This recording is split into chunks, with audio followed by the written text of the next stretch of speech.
এই রাক্ষস কি হইছে? জাতি কি? পেঁপে। এই যে পাখি খাইছে পচা পেঁপে, তুমি কি করবা? কোন বেতে নিয়ে যাবো? একটা তো রাক্ষসের মতো আদোয়াই খাইলে।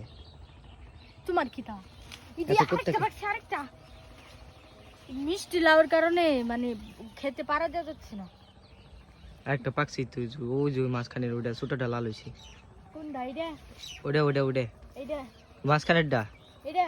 টান দাও, টান দেছিল কুত্তে।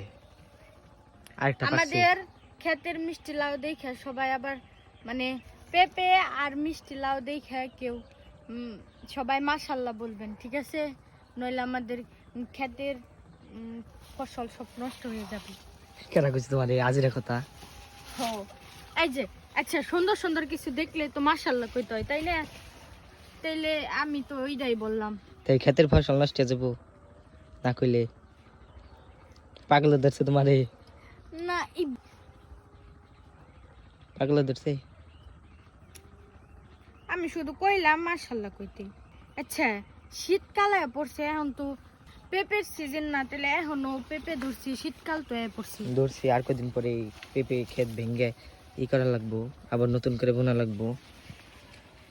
ওই যে একটা মিষ্টি লাউ না পাকছে, ওইটা নিয়ে যাবো। নিওনি খেতে আইলে তো রাক্ষস হয়ে যাও গা। না যাও পিছাও, ওইদিকে যাও। না যাও গা, শরীর চুলকাইতাছে, চুলকাইবই। দেহ না মিষ্টি লাউর কারণে পারা যাইতাছে না। যাও।